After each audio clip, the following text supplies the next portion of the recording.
Hello, my cat loving friends. If you are a regular listener of ours, you already know Dr. Kelly Cairns. We adore her. She is a veterinarian specializing in internal medicine. She is the VP of Health and Education. I think I have this memorized for over 400 Thrive Pet Care hospitals.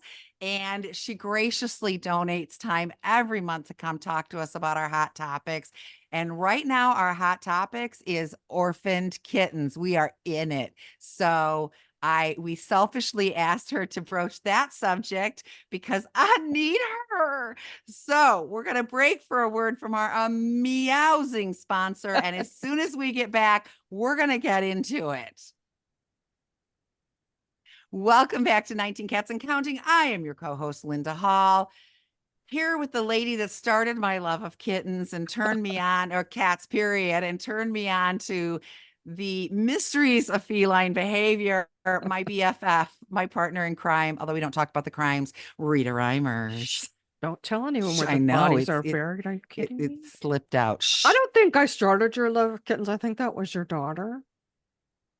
I think I Yeah, added to it, but it though. was the understanding and the fact that they communicate, and I wasn't picking up on it, that made me like a kid who hadn't eaten and was hungry for food. Well, let's talk about So, why Dr. Kelly is here. Dr. yeah. Kelly is here because, ha ha, your turn. You've got orphan kittens. Yay!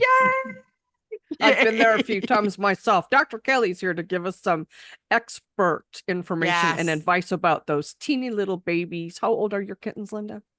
We're guesstimating that two of them are 5 to 6 weeks, and one of them is about 4 weeks. That's my guess at the moment. Yeah. So what do you think about that, Dr. Kelly? She has a handful, right?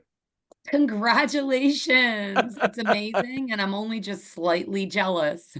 I think I need a half dozen of them myself right They now. got They're it. so And They it cute. is got a it. lot of work. Yeah. So this is my problem. I have never adopted a cat that was too young to be weaned. They have all been 8 to 10 weeks. So and Rita and I had both actually sworn off kittens. It's a lot, right? Any kitten, even a 12-week-old Yeah, kitten, I, it's a I'm lot. in my 60s. That's a lot of work for somebody in their 60s. 19 cats that are adults are hard enough, right? And if the cat lives to be 21, like my tiger just did that we lost in August, am I Right. going to be able to handle this cat? So, but we had an emergency situation, so we did it. And it has been an eye opener. I thought kittens were kittens. Kittens are not kittens. Under 8 to 10 weeks, this is a whole nother ball game, and we need your help. So, to start with, this is not something that you should do unless a kitten is orphaned, right? That is correct. We never want to separate a kitten or kittens from their mother. And if you do happen to find a kitten or kittens and they're with their mother, it's probably best to have them checked by a veterinarian and then make plans accordingly. Likewise, if you do find a basket of kittens, I have inherited some family members this way, where they actually came to a clinic just outside the front door and there was a basket of kittens that then became Mm. my family members. You're still going to want to, as soon as you can, have those kittens checked by a veterinarian to make sure that it looks like everything is healthy with them and they don't need any medical care. We want to keep the kittens with mom as long as possible, though. There's a lot of development, there's a lot of bonding, there's a lot of proper immune function development that comes from that. Yes, yes. And Unfortunately, this kittens were orphaned. Their mom was hit by a car. yeah, At yeah. least So there the was no mom of the choice. first two. We don't know about the mom Yeah, of the that's a whole third one. confusing story we won't get into, but yeah. So, and I heard about one and I brought one home, and then I heard there's another and I brought two home, and that ended up three. But I realized I wasn't using my behaviorist brain when I adopted one kitten, because who's going to teach them to socialize when they've been taken away from It mom was too her young? husband that said, "Why didn't you get two? They do better in pairs." We're like, "Boy, you've been hanging around us too The long, former Brian." I don't like cats man. Yeah. But they are, especially the two older ones, they are just going at it all over the place. The youngest one I've noticed is not as playful to that and really wants to be in my shirt or behind my hair. Like, he still wants to be snuggled up against mama, and he searches for teats on my face. And I realize it makes me feel badly that he needs this, and it was That taken he's from missing his him. mom. Yeah. That, yeah. but they're a lot of fun though. But so first shock, we feed my cats about 3 times a day. It's not working with the kittens. They woke me up in the middle of the night trying to nurse on my head and crying and making a whole lot of noise. So how often should kittens under that age at least eat? All right. So let's unpack what's a kitten. Yes. So for me, a kitten is a cat that is under a year of age. And then I loosely subdivide that into about 6 months to a year, which is like a mature kitten, and under Mhm. 6 months, which is a younger kitten. The kittens that most of us think about when we think about kittens, or the images of kittens on the internet or in kitten calendars. Which you I just just happen to realized have. I need to. Here Yes. we go. For those of you Yeah. watching the podcast, here's my kitten calendar. So So cute. the images of kittens that we are familiar with are likely to be kittens that are 8 weeks of age or 8 to 12 weeks of age. That's Right. when they're delightfully tiny, but basically behave like very animated versions of the cats we know and love. So when we talk about taking care of a neonate or a newborn or a tiny kitten, for me, that's a kitten under 8 weeks of age. Okay. Okay. That's what So you've now, got. so that's what you got. So what happens though between birth and age and 8 weeks of age, a lot of stuff happens week over week. So what we do for a 1 to 2 week old kitten is different than what we do for a 2 to 4 week old kitten. So in general, first of all, you're a hero for stepping in to care for these kittens. It is just like having a newborn human child. Yes, I Times told 3. Rita that. I'm having flashbacks, Dr. Kelly. I'm 57. I'll be 58 in March. But you have This is not- triplets. That's Oh. the problem. and I Too. have You have triplets.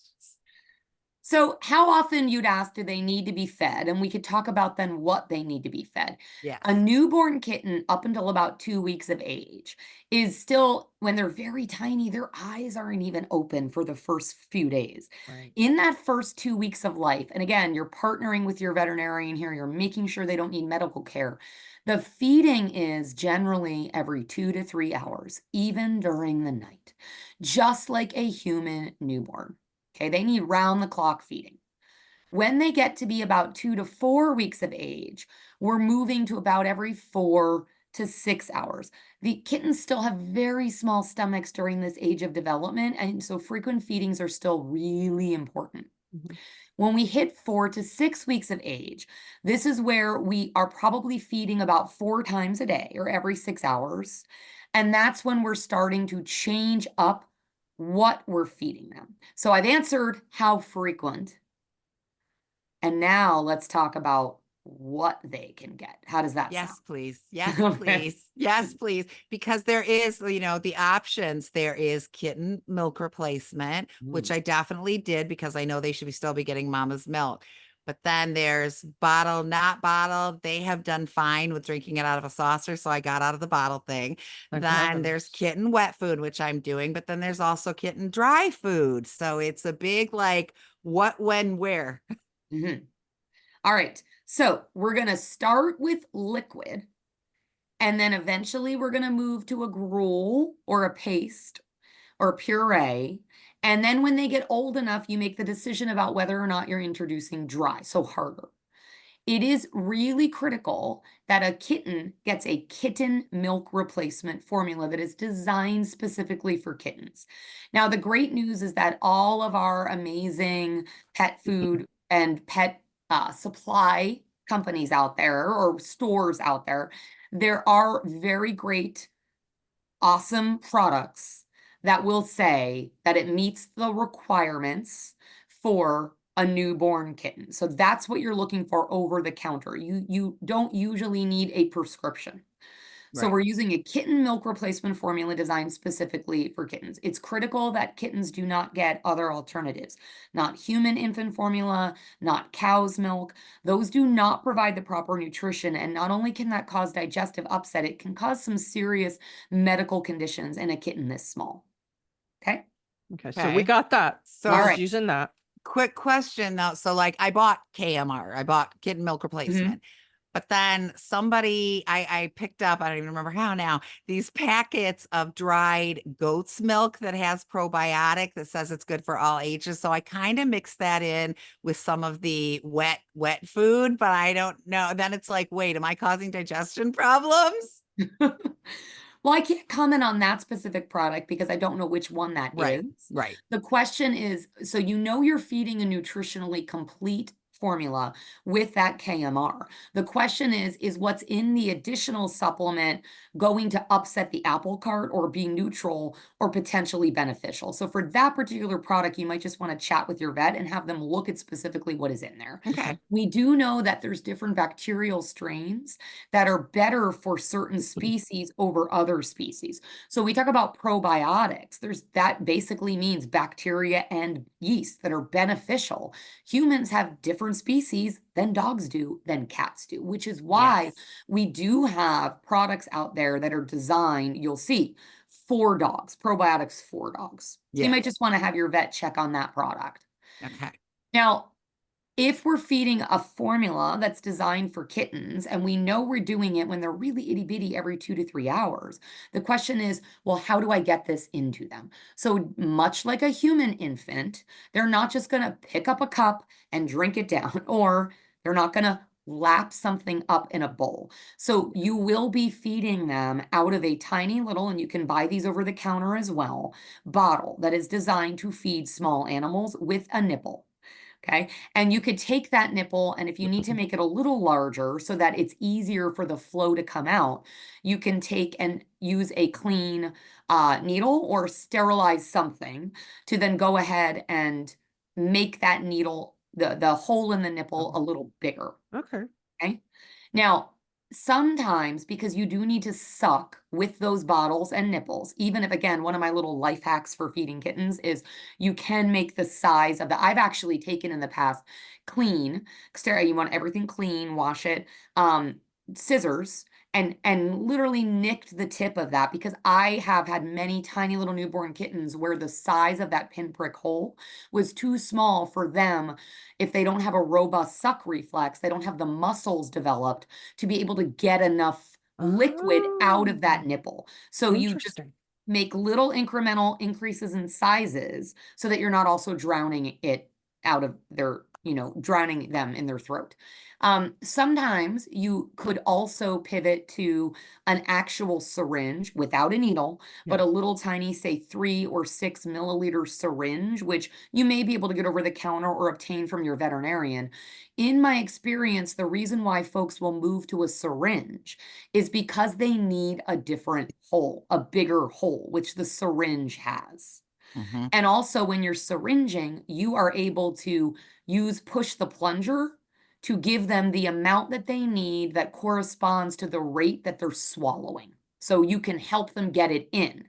So Mhm. the syringe is often a workaround for a kitten that doesn't have a strong suck reflex.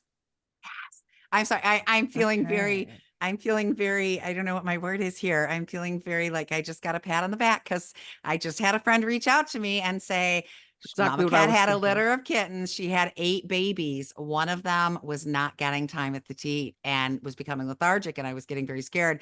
So I sent her over some KMR and I told her, try the bottle. And then I got a message saying he's not taking the bottle. So I said, try a syringe. And I'm like, I am not an expert at this. I'm as far in the deep end as you are, girlfriend, but I'm going to pull this out. So I'm feeling really good that I said the right thing. Thank you. And again, my disclaimer is always going to be, when in doubt, take the kitten to the vet, 100%. have a conversation with the vet. The Yes. syringe can be a good technique to, again, control in a metered fashion the amount of liquid you're putting into their little mouths so that you can coordinate it with their swallow. You just Yeah. need to be very attentive to that, because a little tiny bit of formula can be a lot in their mouths, and you wouldn't want to inadvertently risk them aspirating or choking on that Yeah, liquid. I've read that you can accidentally drown a kitten if you don't know exactly how to Yeah. bottle feed. That's Right. Yeah. true then, isn't it? Yeah, It's true. definitely. Yes. It's Yes. true. Look at the baby right I on know. cue. I know. You can see the video. That would be number 1's little black ears are poking out of that cat bed. Number 2 is on the edge of the Oh, bed. so cute. And number 3 is sound asleep on me. So Look at the Oh, size difference between those two and that one. You can see there's a big size yes, difference. yes. And I have noticed, like, the older ones, the bigger ones, they are able to chew something that's crunchy if it's small and baby meant for kittens. Little one cannot. Yeah, yeah. Well, that's a great point. So it's a great transition to, if we're doing this kitten formula, and we know we're going to be doing it every 2 to 3 hours until they're about 2 weeks of age, and then 2 to 4 weeks, it's every 4 to 6 hours. When can we or should we be doing something in addition? And so about 4 weeks of age, 4 to 6 weeks of age, you can start introducing, in most instances, a soft food or gruel alongside your formula. And so most typically what we will recommend is that it is a kitten wet food, not a cat wet food, that Yes. is mixed maybe in a blender 50-50 with the kitten formula. So it forms a gruel or a slightly thickened paste that you Yes. are often still bottle feeding. Or if they're ready, you can put a little bit of that on a plate and see if they will lap it up. But what I've done in the beginning of that 4 to 6 week period is that's where I've then used my um, bottle, where I've actually taken a specific cap and a nipple, and I've literally cut it for a very big hole so that the gruel just flows out of it. Oh, But nice. eventually in this 4 to 6 week period, they will start to lap up that gruel from a plate. Yes. Is that where Yes. you are right now, And Linda? that is where I'm at. With Yes, 1 and they 2. will What eat. about number 3? Yeah. So number 3, number 3, even from the beginning, but I think it's because his only choice at the farm was adult kibble that was watered down. I think he figured it out for himself or starve, but he's been able to eat kitten wet food. But again, it is very diluted. So, and things like, they make those squeeze up treats for cats. So Rita sent me some little squeeze up for That are baby made for cats kittens. that are made for it's Baby Thrive. So yeah, and Yes. so do that kind of as a treat, and yeah, he's all over that. Well, So let's take a quick break to hear from our sponsor, and then we'll get on to the next topic in our discussion about how to take care of orphan kittens. So we'll be right back. And we're back with 19 Cats and Counting. Linda is new mom to some neonate kittens, and Dr. Kelly's giving us some great guidance, because we get a lot of people booking behavior sessions that have kittens we've had some 5 and 7-week-old kittens. yeah, I am very grateful. This is not an experience I chose to sign up for, I guess. It's not an experience I wanted, and I really don't think I'm going to do this again, at least not on purpose. I am having the time of my life, and I adore them, and I am head over heels in love with them. But again, it's like having a baby at 57, and I'm not up for that. But Linda says it's the just greatest experience she never wanted. I never wanted. It's the greatest gift I didn't want. Yes. But I'm glad I had the experience, because yeah, I can't preach what I haven't practiced. But so let's talk about the other end, because what comes in must go out. So the 2 older ones, I showed them the litter box. They did great. Couple times somebody didn't get all the way in there, but it was a struggle. I had to find the lowest sided litter pan I had. The tiny one peed and pooped on our bed. Yeah, she did. And I had to teach a couple cats to use the litter. So welcome to my Yes. world, Linda. Yeah, he's got it now, and he can even get into it. But is this a normal thing? And I understand that at one age, which fortunately that was not my issue, you have to like stimulate their anus to get things moving. And so fill us in on the poop and pee end. Yeah, because mom takes care of all that, right? I mean, they don't even have to go to the bathroom. Mom takes care of it. Mom does that naturally. So, and it does seem a little odd, like, well, I need to help them to pee and poop, but it's completely natural. Their mother is doing that in normal course of nature, and in no time they're going to be able to handle it on their own. We're not stimulating them at the age of 4 weeks. And again, any questions about if they're peeing or pooping, talk to your veterinarian, because there are some congenital developmental abnormalities. And so we want to get on top of that really quickly if a kitten kind of comes out with wrong anatomy. But if a kitten is under about 3 weeks of age, you need to help them and stimulate them to pee and poop. poop. And so what we do basically is we say after each feeding, you take just 1 minute to help stimulate both the urinary behavior and the bowel movement using a soft, damp cloth or a cotton ball even that's Yes. just dampened with warm water, not really hot, not cold. And you will gently rub the kitten's urogenital anal area in a circular motion. That's going to mimic the mom's tongue and encourage them to urinate and defecate. And when they're this small, what comes out is not a giant volume or very overwhelming. Having said that, you want to make sure that you are in an environment and in an area that's comfortable for you and your home. Usually they will simply do it on the cloth or on the cotton ball. Yeah. What I like to do as early as possible in their life. So, once their eyes are open and they're teetering around and they're a couple weeks of age, is after I stimulate them, put them in the litter box. And as they get to be a little older, 3 weeks of age, even putting them in many times a day, and just even sometimes taking their paws and holding their paws and gently using your hand to hold their paw and make them with their paw scratch the litter box. I've done that. And they're Okay. such smart, let's face it. We all know that they're so superior in every way. They're Cats are the so best. smart. They are They're so smart. smart. They will pick this up very, very quickly. It's a natural instinct for them. And they will soon as sure as shooting be using that litter box on their own in no time. Yeah. Do you know, as little as they are, they're getting themselves into the Casa Leo all by themselves. Yeah, I didn't think they were using the automatic litter box. I don't even know how they're climbing in there. And I got a regular one right next to it. And then I checked the app and it's like, Kitty, just use the loo weighing 2.2 pounds. I'm like, what? But They're so smart. These 3 were fortunately past the point that I didn't have to stimulate anything. 1 and 2 had, of course, never used a litter box. They'd only been outside. I put them in at once. It was a done deal. Glory, hallelujah. Number 3 wasn't really getting it. So we employed my human mom brain and we would feed them. And like 15 minutes later, it'd be like, honey, we need to put them in the litter box. And we just set them in the box. And so finally, we have gone from having the quilt that Aunt Peggy handmade for us being pooped and peed on to my husband was not good with that, to them using the box, even the tiny one. But I have noticed, and I don't know if this is an age thing, little bit, as I call the tiny one, does not cover his poo, but his brothers will go behind him and cover it for him. Are they teaching him? Are they just cleaning up after him? Should I be teaching him?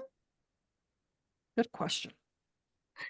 I think on that one, it might be reasonable to employ a little bit of a watch and wait. I might put that right now into the personality bucket. And especially if the litter mates are kind of assisting. I've had some cats like that where they never cover their own and somebody else sweeps in and does it for them. And my experience is as they age, they tend to do that a little bit more. So as long as it's normal poop, it's in the box, I think you can watch and wait for a few weeks and maybe they'll take the lead from the good behaving siblings. That's a good point. Yes. Normal poop. These That's kittens good. had coccidia when they first came to Linda. I'm very Yes. experienced with coccidia, unfortunately. Yeah. Do you want to talk a little bit about what that is? Rita, their poop is kind of yellow and runny and it has quite a smell. And she said, Coccidia. Not a vet, but I'm guaranteeing you this is coccidia. So Yep. I had some natural holistic stuff that's supposed to help with that. I put it in their food and it solved the issue. Otherwise I would have had to have gone, we have the benefit of having people like you, God bless you, Dr. Kelly, that are in our pocket and in our corner that we can reach out to and get and people help. like me who've had multiple cats since 2002. Yes, and relying on Rita, who has done this thing. But the other thing I've really been looking at, and this is again a behaviorist point of view, is that we often get clients that have bottle fed a baby and this kitten does not speak cat because he did not get that time. So I think that they're all benefiting from being with each other. But I have also taken to when they do something, moving them and hissing at them and kind of acting like their mother. They look ridiculous, Dr. Kelly. Helps, but is though. that, am I on the right track? Like it is now my job to help fill in for mom in every aspect, not just nutrition and poo and pee, but in socialization and behavior? Maybe a little bit. Maybe a little bit. Okay. But I'll keep hissing. They'll keep making fun of me, but I'll keep hissing. So yeah. So next would be, I know that they have to get, is it called combo tested before they can get neutered, which they will be getting neutered. Well, before they can So get their first shots even. yes. So my next question is, when do we go to get that combo test? Because I don't want to bring anybody before it's time. Money's a thing, right? I'm going to be taking 3 of them. So I want to take it when all 3 are ready. And then, what vaccinations, when, what is the best age to neuter? Because I don't want to do it too soon, but I also know problems can come from doing it too late. Yeah, okay. So lots of great stuff to talk about there. So in general, the first appointment to your vet should probably be around 6 weeks of age. Definitely between 6 and 8 weeks of age. And what's going to happen there is going to have some things that your vet recommends that are pretty uniform, based upon American Association of Feline Practitioners recommendations. And then there's going to be things that are customized for your specific kitten relative to that kitten, you, your household, the other animals, and the environment. In general, when you talk about combo testing, your vet's going to do a quick little blood test that is going to make sure that your kitty does not have feline leukemia virus or feline immunodeficiency virus. Having those viruses does not inherently mean that your cat is doomsday, but they are viruses that we need to know about.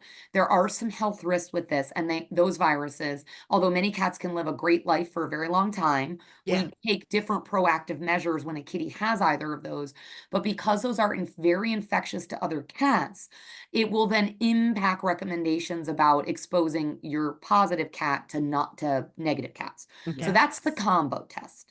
Another thing your vet's going to talk to you about is the vaccination schedule. So there's a critical window of time when your veterinarian wants to start those vaccinations to protect against the most common things we vaccinate cats for. So feline distemper, which is also called panleukopenia. It's a potentially fatal virus. Feline calicivirus, which can cause upper respiratory tract symptoms, and feline rhinotracheitis, which is like feline herpes virus, different than human herpes virus. It's another respiratory tract virus. That's a core vaccine. We call it FVRCP. It's a single vaccine. It's critical from keeping your cat safe against common and dangerous diseases. And you need more than one vaccine. And typically we booster every approximately 3 weeks until the kitty's about 16 to 20 weeks of age. It's a set of 3, right? It could be 3, it could be more than 3. It depends a little bit on, or less than 3, depending upon when your veterinarian sees that cat, and how old it is and what's going on. And so there's very specific AAFP guidelines that your veterinarian will follow. Yes, but we can napkin math and say 3. And then, of course, the rabies vaccine, which is not given this young, it's given when they're a little bit older at the end of the series of the others. Your vet is also going to talk to you about other vaccines that may not be what we call core vaccines that every kitty is recommended to get, but are considered optional and potentially optional, meaning your vet may say this is a critical vaccine for your cat based upon environment and potential risk factors. Okay. So that's vaccines. Of course, your veterinarian is going to be doing a great physical examination and talking to you about everything going on at home to make sure that we think everything is on track. And that physical examination is key. There's so many things your vet can pick up that even an experienced layperson may not notice. And then your vet is going to deworm your kitten and talk about repeated deworming. And so we're going to want to check a fecal sample so we can see what's in there. But we are also going to be likely what's called empirically deworming. That means that if you can't get poop for whatever reason, we hope you can bring it, collect it. We love you if you bring us poop. But even if we do a fecal exam and it's negative for parasites, no test is perfect. So your veterinarian is likely to recommend what's called empiric deworming to cover bases for common things that kittens can get, worms and other parasites, including coccidia, which is not a worm per se. It's a different type of parasite. Okay, so these are all the things that are going to be happening at that first visit. Your vet is going to also be talking to you, lest I forget, about flea, tick, and heartworm treatment. Not all of which might be started on that first visit, but it is critical that your vet make a recommendation and get things started to be proactive. Yeah. Yeah. Fleas are, and they came in with fleas and ear mites and all kinds of trouble. So yeah, Right. I got you. And Linda has a cat, an adult cat that's FIV positive. So are there any Yes. precautions we need to worry about there?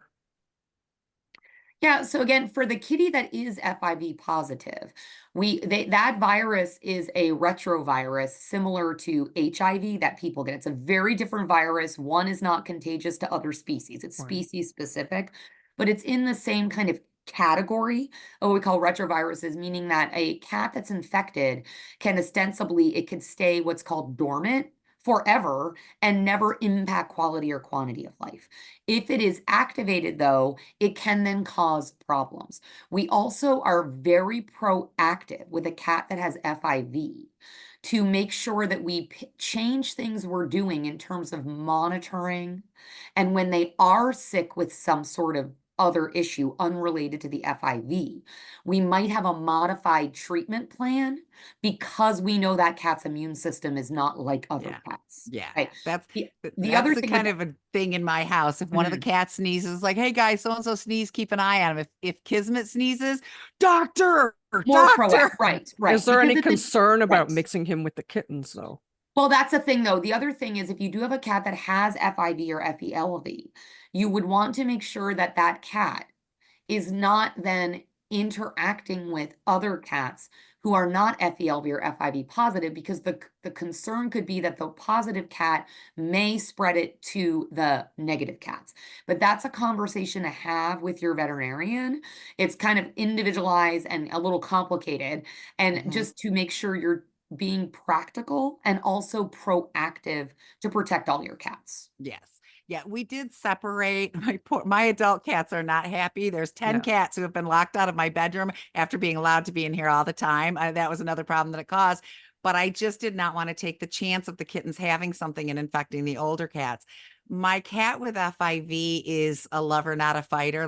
He just isn't one. He will not bite. But I don't know how he'd react if I sick to 6-week-old, 4-week-old, I whatever was kitten concerned on too him. about the kitten spreading something to him. Yes. Also, because he's got that weakened immune system. Yes. Yeah. Yes. 100%. Unfortunately, we're going to have to wrap soon, but as usual, I would love to give Dr. Kelly the last word. All right. We guys know I always like to leave our kitty loving friends with an actionable toolkit of let's talk about the take home points. Knowledge is power. Okay.